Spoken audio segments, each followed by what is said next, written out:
Emerging from an hour-long private meeting on Monday in Baltimore County with area farmers, Maryland Governor Wes Moore took to his stage at Bordy's Winery. Good afternoon, everybody. A somber governor began nearly 20 minutes of remarks before signing an executive order to establish a state sub-agricultural agency, acknowledging the Farming Roundtable. I want you to let you know I hear you loud and clear. And there is a frustration. There's a frustration where it seems like seemingly on all levels that Maryland's farmers are not being seen and they're not being heard. Governor Moore quickly took aim at PJM Interconnection, the region's power grid operator, striking his hand at times on the podium.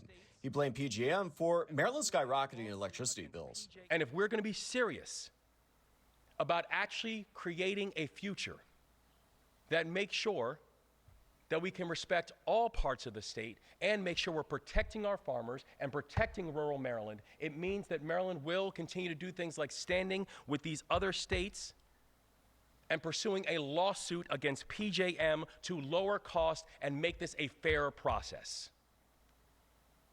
This is not right. Energy policy has been one of several key priorities Governor Moore's tried to advance during his time leading Maryland. Months after taking office, he announced a green energy agenda. And listen, I have said it before, I will say it again. This is going to be Maryland's decade. Maryland is going to be the home and the leader in offshore wind in this country. We pressed Moore last week if his green energy agenda was to blame for a more than 1,000% surge in the region's capacity price auction since 2023. Capacity auction pricing makes up a small portion of Marylanders' electricity bills, which consists of several variables. Look, do you believe that your green agenda is disrupting the state energy marketplace and causing more expense for Marylanders in a tough economic situation? Not at all, and there's no data that can actually reinforce that being able to say we believe in solar and wind and nuclear and all the above energy assets, that in any way is actually hurting ratepayers. After PJM told us last week that existing supply has been leaving the system due primarily to state and federal decarbonization policies and some economics, we pressed the governor once again, this time on his lawsuit threats and how his green energy agenda may be playing a role in higher costs.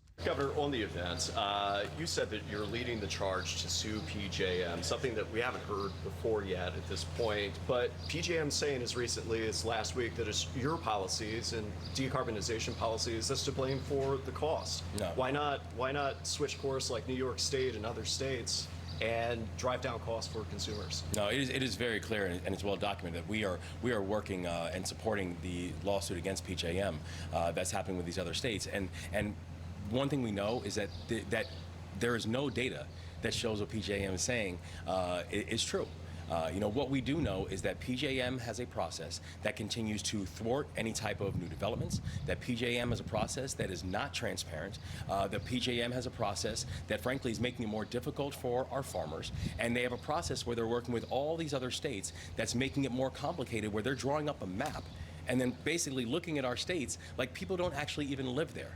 And so I'm standing right alongside the other governors of these other states within PJM, saying PJM has got to change their process because they are the reason that we continue watching so many of these challenges when it comes to increased energy costs and when it comes to a lack of transparency to a lot of our farmers who are getting hosed right now. What PJM has laid out is a slap in the face. And Governor, just to follow up on that, though, power plants are closing in the state of Maryland. Isn't that driving up costs because of decarbonization policies? No, I'm very clear that I want to have an all-of-the-above approach when it comes to energy. Including natural gas and... We need to be able to look at a variety of different options because right now you're seeing a challenge of a supply and demand curve that we continue watching increased demand, but we continue to watch suppressed supply. So we have to be able to increase supply and look at all various options to be able to increase supply in the state of Maryland. We spoke with Maryland Delegate Ryan Naraki about the governor's threats and blame against PJM. Delegate, what do you make of the governor saying that PJM is behind the reason for the accelerating pricing of electricity bills here in Maryland? It's absurd. PJM wants more supply on the grid. That's what their job is. Gary, as you know, there have been some very bad headlines here recently about energy costs in the state, and we have a manufactured energy crisis, partly by the governor, partly by the Democrats in control in the legislature here that have caused these problems. And so he's trying to figure out a way to get out of that. I'm Gary Collins with Spotlight on Maryland.